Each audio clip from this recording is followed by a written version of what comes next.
നമസ്കാരം, എല്ലാവർക്കും തത്വ competitive exam കോർണറിന്റെ പുതിയൊരു വീഡിയോയിലേക്ക് സ്വാഗതം. സെക്രട്ടറി അസിസ്റ്റന്റ് മെയിൻസിന്റെ വളരെ ഇമ്പോർട്ടന്റ് ആയിട്ടുള്ള ഒരു ടോപ്പിക്കാണ് പേപ്പർ നമ്പർ 2 എക്കണോമിക്സുമായിട്ട് ബന്ധപ്പെട്ട കേരള എക്കണോമിയിലെ MSME എന്ന് പറയുന്ന ഒരു ടോപ്പിക്ക്.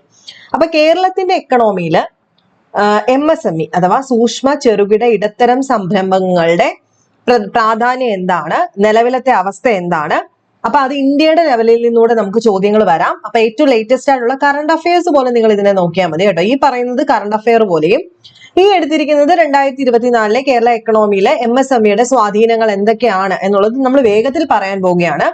റിവിഷൻ ആയിട്ട് മാത്രം എടുക്കുക. നോക്കിക്കോളൂ, സൂക്ഷ്മ ചെറുകിട ഇടത്തരം സംരംഭം എന്ന് വെച്ച് കഴിഞ്ഞാൽ എന്താണ്? MSMEs എന്ന് വെച്ച് കഴിഞ്ഞാൽ എന്താ? Micro small and medium enterprise. അപ്പൊ ഒരു കാലഘട്ടത്തില് ഈ എന്റർപ്രൈസസ് അഥവാ നമ്മളൊരു കമ്പനി തുടങ്ങാന്ന് വെച്ച് കഴിഞ്ഞാൽ എപ്പോഴും വലിയ രീതിയിൽ നമ്മൾ ചിന്തിക്കുന്നത് അല്ലെ. അപ്പൊ അങ്ങനെ അല്ലാതെ ചെറിയ രീതിയിൽ ചെറിയൊരു എമൗണ്ട് വെച്ച് വേണമെങ്കിൽ നമുക്ക് എന്ത് സ്റ്റാർട്ട് ചെയ്യാൻ പറ്റും? പുതിയൊരു എന്റർപ്രൈസ് സ്റ്റാർട്ട് ചെയ്യാൻ പറ്റും അല്ലെ. ഒരു എന്റർപ്രണർ ആയിട്ട് മാറാൻ സാധിക്കും. അത് പ്രത്യേകിച്ച് ഈ കൈത്തൊഴിലുകളിൽ, ഇപ്പൊ കുടുംബശ്രീ യൂണിറ്റുകൾ ആയിക്കോട്ടെ, അല്ലെങ്കിൽ നമുക്ക് അറിയാവുന്ന എന്തെങ്കിലും ചെറിയ ചെറിയ കാര്യങ്ങളൊക്കെ നമുക്ക് ചെറിയൊരു ലോൺ എടുത്ത് വേണമെങ്കിൽ സ്റ്റാർട്ട് ചെയ്യാം. അതാണ് ഈ MSME കൊണ്ട് ഉദ്ദേശിക്കുന്നത്. അറിയാൻ വേദരായിട്ട് ആരുമില്ല. അപ്പം ഈ ഒരു ജൂൺ 27 എന്ന് പറയുന്നത് ഓർത്ത് വെച്ചേക്ക. എന്താണ് ജൂൺ 27 എന്ന് പറയുന്നത്? ഗ്ലോബലി MSME ഡേ ആയിട്ട് ആചരിക്കുന്ന ഒരു ദിവസമാണ് ജൂൺ 27. അപ്പം ഇന്ത്യയില് ഈ ജൂൺ 27 ഏറ്റവും ലേറ്റസ്റ്റ് ആയിട്ട് ആഘോഷ സമയത്ത് in India this celebration takes on special significance as MSME day. India is branded as Udyami Bharat. അപ്പൊ ക്വസ്റ്റ്യൻ വന്നാലും എഴുതാം, ഉദ്യമി ഭാരത് എന്ന് പറയുന്ന ഒരു ബ്രാൻഡ് അതുപോലെയാണ് നമ്മളിപ്പോ MSME ഡേ ആചരിച്ചിട്ടുണ്ടായിരുന്നത്.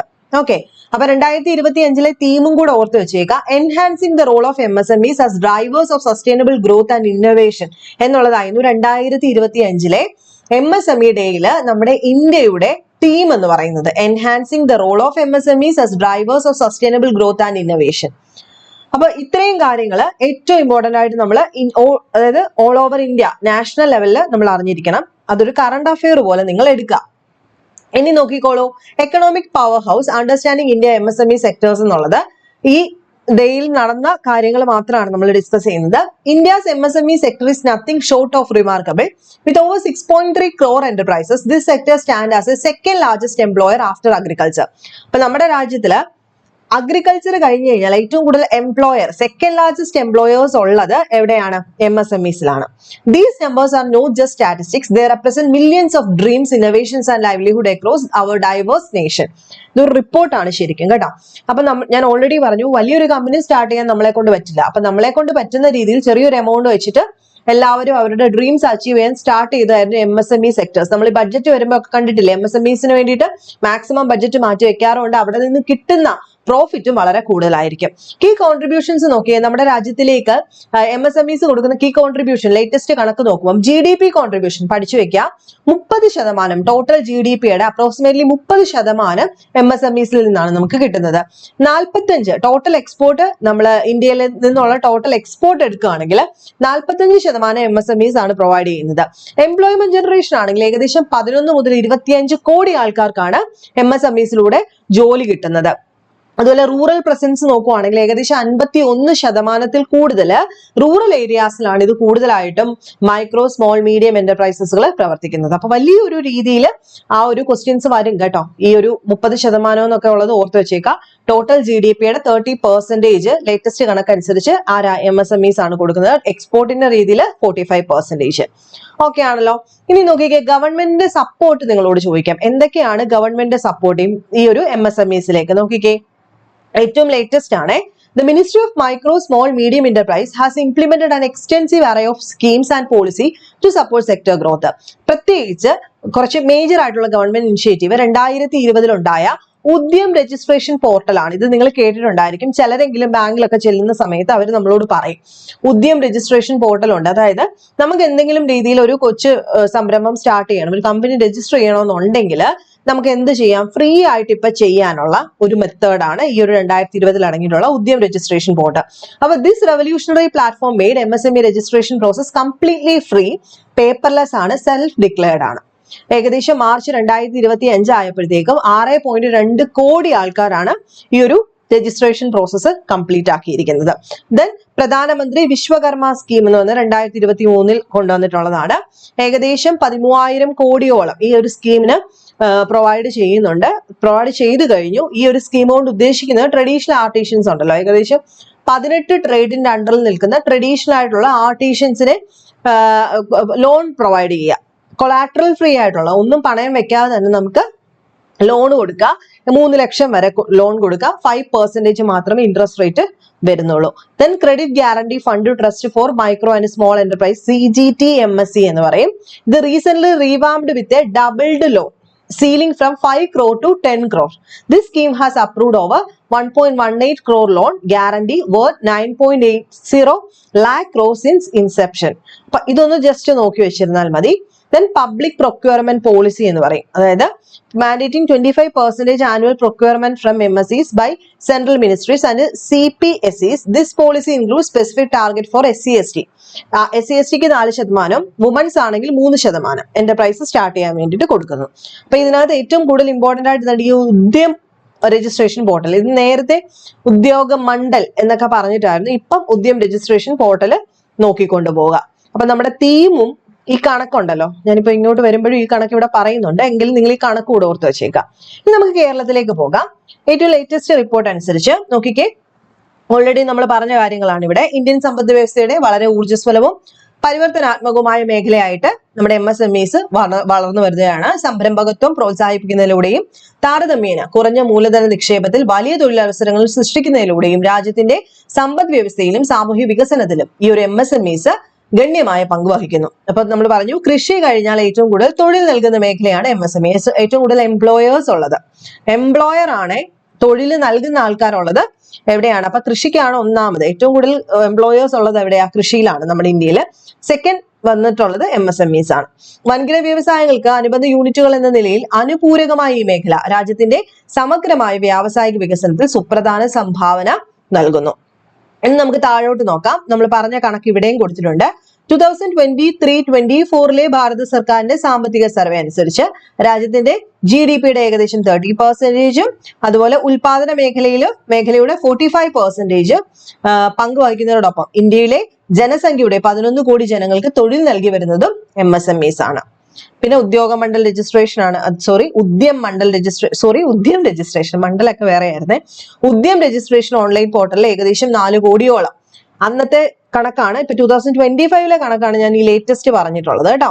ഏകദേശം 11 മുതൽ ആ ഒരു കണക്ക് പറഞ്ഞില്ലേ നമ്മള്, എത്രയാ പറഞ്ഞത്?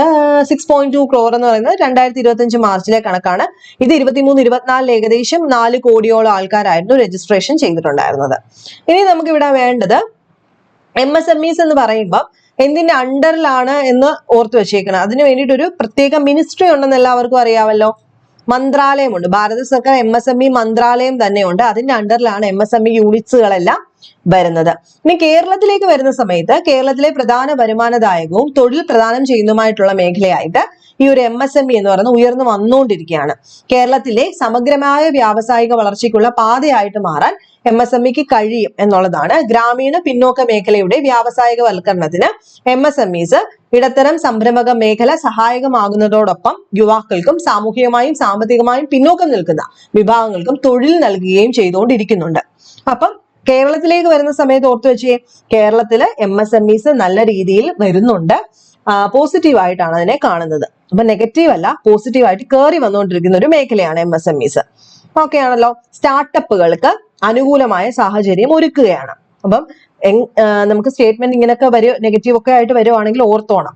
ഇനി പ്രവർത്തനക്ഷമമായ സംരംഭങ്ങളുടെയും തൊഴിൽ സാധ്യതയുടെയും കണക്ക് പരിശോധിച്ചാൽ MSME മേഖലയിൽ സംരംഭക വർഷം ഉദ്യമത്തിന്റെ സ്വാധീനം വ്യക്തമാക്കും വിധം സൂക്ഷ്മ സംരംഭ മേഖല വികസിച്ചുകൊണ്ടിരിക്കുന്നു. പ്രത്യേകിച്ച് ഓൾറെഡി നമ്മൾ പറഞ്ഞു, ഈ കരകൗശലം, കൈത്തറി, ഖാദി, ഭക്ഷ്യ സംസ്കരണം, വസ്ത്രനിർമ്മാണം, നെയ്ത്ത് വ്യവസായം, കയറ്, തടി, മുള, റബ്ബർ, തുകൽ, കളിമൺ ഉൽപ്പന്നങ്ങൾ ഇവയുമായി ബന്ധപ്പെട്ട വ്യവസായമൊക്കെയാണ് കൂടുതലായിട്ടും ഇതിന്റെ അണ്ടറിലായിട്ട് വരുന്നത്. ഓക്കെ, അപ്പൊ കേരളത്തിലെ MSME യൂണിറ്റുകളിൽ നോക്കിക്കേ, കണക്ക് 1/3 സ്ത്രീകളുടെ ഉടമസ്ഥതയിലാണ്. നോട്ട് ചെയ്ത് പഠിക്കുക, 1/3 സ്ത്രീകളുടെ കയ്യിലാണുള്ളത്. ഇനി ഇവിടെ ഒരു ബോക്സിനകത്ത് കൊടുത്തിരിക്കുന്നത് കണ്ടോ, സംസ്ഥാനത്തെ സൂക്ഷ്മ ചെറുകിട ഇടത്തരം മേഖലകളിലെ സംരംഭങ്ങൾക്ക് ഉണർവേകാനും പ്രോത്സാഹിപ്പിക്കുന്നതിനുമായിട്ട് എന്റെ സംരംഭം രാഷ്ട്രത്തിന്റെ അഭിമാനം എന്ന മുദ്രാവാക്യവുമായിട്ട് കേരള സർക്കാർ 2022-23 സാമ്പത്തിക വർഷത്തെ സംരംഭങ്ങളുടെ വർഷമായിട്ട് പ്രഖ്യാപിച്ചു. പഠിക്കുക കേട്ടോ. 2022-23 എന്റെ സംരംഭം രാഷ്ട്രത്തിന്റെ അഭിമാനം എന്ന മുദ്രാവാക്യവുമായിട്ട് കേരള സർക്കാർ സാമ്പത്തിക വർഷത്തെ എന്ത് ചെയ്തു? 2022-23 എന്ന് പറയുന്ന സംരംഭങ്ങളുടെ വർഷം എന്ന് പ്രഖ്യാപിച്ചു. 2022-23 1 ലക്ഷം സംരംഭങ്ങൾ സ്ഥാപിക്കുക എന്ന ലക്ഷ്യം കൈവരിക്കുന്നതിന് ഡയറക്ടറേറ്റ് ഓഫ് ഇൻഡസ്ട്രീസ് ആൻഡ് കൊമേഴ്സിനെ ചുമതലപ്പെടുത്തി.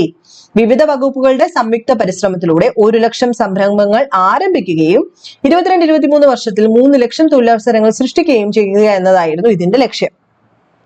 അപ്പം ഇയർ ഓഫ് എന്റർപ്രൈസ് 1.0 എന്നാണ് ഈ ഒരു 2022-23 വർഷം അറിയപ്പെട്ടത്. ഇമ്പോർട്ടന്റ് ആണ്, പഠിച്ചു വെക്കണേ. ഇതുമായിട്ട് ബന്ധപ്പെട്ട് കൈവരിച്ച കാര്യങ്ങളൂടെ പഠിച്ചു വെക്കണം. എല്ലാ തദ്ദേശ സ്വയംഭരണ സ്ഥാപനങ്ങളിലും എന്റർപ്രൈസസ് ഹെൽപ്പ് ഡെസ്കുകൾ സ്ഥാപിക്കുകയും പ്രൊഫഷണൽ യോഗ്യതയുള്ള ഇന്റേണുകളെ നിയമിക്കുകയും ചെയ്തു. എല്ലാ ജില്ലകളിലും സൂക്ഷ്മ ചെറുകിട ഇടത്തരം സംരംഭക ക്ലിനിക്കുകൾ രൂപീകരിച്ചു. പ്രൊഫഷണൽ റിസോഴ്സ് പേഴ്സൺമാരുടെ സേവനങ്ങളോടെ താലൂക്ക് തലത്തിൽ എന്റർപ്രൈസ് ഫെസിലിറ്റേഷൻ സെന്ററുകൾ സ്ഥാപിച്ചു. സംരംഭത്തിന് കീഴിലുള്ള പ്രവർത്തനങ്ങൾ നിരീക്ഷിക്കുന്നതിനായിട്ട് സംസ്ഥാന, ജില്ലാ, തദ്ദേശ സ്വയംഭരണ സ്ഥാപന തലങ്ങളിൽ കമ്മിറ്റികൾ രൂപീകരിച്ചു. ചെറുകിട സംരംഭങ്ങൾക്ക് പര്യാപ്തവും താങ്ങാനാവുന്നതുമായ സാമ്പത്തിക സഹായം ഉറപ്പാക്കുന്നതിന് എല്ലാ സംരംഭക വായ്പകൾക്കും 4% പലിശ ഇളവ് അനുവദിക്കും വിധം ഒരു പുതിയ വായ്പാ സബ്സിഡി ആരംഭിച്ചു. വ്യാവസായിക ഭൂമിയുടെയും അടിസ്ഥാന സൗകര്യങ്ങളുടെയും മതിയായ ലഭ്യത ഉറപ്പാക്കാൻ സ്വകാര്യ സ്ഥാപനങ്ങൾക്ക് ഡെവലപ്പർ പെർമിറ്റ് നൽകുന്നതിനായിട്ട് സ്വകാര്യ വ്യവസായ എസ്റ്റേറ്റ് പദ്ധതി ആരംഭിച്ചു. വ്യവസായ വകുപ്പിന്റെ സേവനങ്ങൾ സമയബന്ധിതമായി ഉറപ്പാക്കുന്നതിന് കാര്യക്ഷമമായും ക്രിയാത്മകവുമായിട്ടുള്ള ഓൺലൈൻ പോർട്ടല് വികസിപ്പിച്ചെടുത്തു. ഓക്കെ, അപ്പം ഇതെല്ലാം ഇമ്പോർട്ടന്റ് ആണ്. അപ്പൊ ഇപ്പൊ അറിയപ്പെട്ട പേര് ഇയർ ഓഫ് എന്റർപ്രൈസ് 1.0. അതിന്റെ ഭാഗമായിട്ട് നിക്ഷേപിച്ച രൂപ അത് നമ്മൾ പറയേണ്ട കാര്യമൊന്നുമില്ല. അതുമായിട്ട് ബന്ധപ്പെട്ട് ഇപ്പൊ 1.0 ആയത് 22-23. അത് കഴിഞ്ഞ് അടുത്തത് വരുമല്ലോ 23-24. അതിനെ എന്ത് വിളിക്കുമായിരിക്കും? സെക്കൻഡ് അല്ലെ, 2.0 എന്ന് വിളിക്കില്ലേ? ഇയർ ഓഫ് എന്റർപ്രൈസ് 2.0 2023-24 ആണ്. അപ്പൊ 2022-23 പ്രവർത്തനങ്ങൾക്ക് പുറമെ സംരംഭങ്ങളുടെ സുസ്ഥിരതയ്ക്ക്, അതായത് അന്ന് തുടങ്ങിയതല്ല, സസ്റ്റൈനബിൾ ആയിട്ട് നിലനിർത്തി സംസ്ഥാനത്ത് രൂപീകരിച്ച പുതിയ MSMEകളിൽ 70% വിജയകരമായി പ്രവർത്തിക്കുന്നതെന്ന് ഉറപ്പാക്കുകയായിരുന്നു 2.0യുടെ ലക്ഷ്യം. ഓക്കെ, അപ്പൊ 2.0 2023-24 ഇനി 24-25 ഇപ്പം നടന്നുകൊണ്ടിരിക്കുന്ന ഏതായിരിക്കും? അപ്പം year of enterprise 3.0 campaign 2024 September വരെ എന്താണ് ഈ ഒരു 2.0യും പിന്നെ 24-25 വർഷത്തിലാണ് 3.0 നടന്നുകൊണ്ടിരിക്കുന്നത്. ഇത്രയൊന്ന് ഓർത്തു വെച്ചേക്കണേ, വളരെ ഇമ്പോർട്ടന്റ് ആണ്. അതുകൊണ്ടാണ് നമ്മൾ പറഞ്ഞത്. ഇനി നോക്കിക്കേ, സംസ്ഥാനത്തെ ഉദ്യോഗ ആധാർ മെമ്മോറാണ്ടം. എന്താണ് ഉദ്യോഗ ആധാർ മെമ്മോറാണ്ടം? UAM എന്ന് പറയും. 2015 സെപ്റ്റംബർ 18 മുതൽ കേരളത്തിൽ സംരംഭക മെമ്മോറാണ്ടത്തിലെ ഭാഗം 2 സമർപ്പിക്കുന്ന സമ്പ്രദായം നിർത്തലാക്കുകയും അതിനു പകരം ഓൺലൈൻ രജിസ്ട്രേഷൻ സംവിധാനമായ ഉദ്യോഗാധാർ ആരംഭിക്കുകയും ചെയ്തു. ഏതാണ്? 2015 സെപ്റ്റംബർ 18. 2024 മാർച്ച് 31 വരെയുള്ള കണക്കുകൾ പ്രകാരം ഉദ്യോഗാധാറിൽ അപേക്ഷ സമർപ്പിച്ചവരുടെ എണ്ണം ഏകദേശം 5 ലക്ഷത്തിന് മുകളിലായിരുന്നു. അത് ജസ്റ്റ് ഒന്ന് മനസ്സിലാക്കി വെച്ചാൽ മാത്രം മതി. ഇനി ഇവിടെ കൊടുത്തിരിക്കുന്ന 2 കാര്യങ്ങളിലൂടെ പഠിക്കാം. 2023-24 ഏറ്റവും കൂടുതൽ MSME യൂണിറ്റുകൾ ആരംഭിച്ച ജില്ല എറണാകുളമായിരുന്നു. തൊട്ടു പിന്നാലെ സെക്കൻഡ് പ്ലേസിൽ ആരാ? മലപ്പുറം ജില്ലയാണ്. ഓക്കെ, അതുപോലെ ഏറ്റവും കുറഞ്ഞത് ആരാണെന്നൂടെ പഠിക്കണമല്ലോ. വയനാട് ജില്ലയിലാണ് ഏറ്റവും കുറവ് MSME സ്ഥാപനങ്ങൾ സ്ഥാപിക്കപ്പെട്ടത്. അപ്പൊ ഏറ്റവും കൂടുതൽ വർഷം നോക്കുകയാണെങ്കിൽ 23-24 ഏറ്റവും കൂടുതൽ എറണാകുളം, സെക്കൻഡ് പ്ലേസിൽ മലപ്പുറം, ഏറ്റവും കുറവ് സ്ഥാപിച്ചിരിക്കുന്നത് വയനാട് ജില്ലയിലാണ്. അപ്പൊ ഈ പറയുന്ന പോയിന്റ്സ് നിങ്ങളൊന്ന് ജസ്റ്റ് നോട്ട് ചെയ്യുക. 2 കാര്യങ്ങളിലൂടെ പറയാം. ഗ്രാമീണ വ്യവസായങ്ങൾക്കായിട്ടുള്ള പാക്കേജ്, പ്രധാനമന്ത്രിയുടെ തൊഴിൽ ദാന പദ്ധതി PMEGP എന്ന് പറയുന്നത് എവിടെയാണ്? ഗ്രാമീണ വ്യവസായങ്ങൾക്കുള്ള പാക്കേജ് ആണ്. അതായത് പുതിയ തൊഴിൽ സംരംഭങ്ങൾ, പദ്ധതി, സൂക്ഷ്മ സംരംഭങ്ങൾ എന്നിവ സ്ഥാപിക്കുന്നതിലൂടെ രാജ്യത്തെ ഗ്രാമങ്ങളിലും നഗരങ്ങളിലും തൊഴിലവസരങ്ങൾ സൃഷ്ടിക്കുകയാണ് ഈ പദ്ധതി ലക്ഷ്യമിടുന്നത്.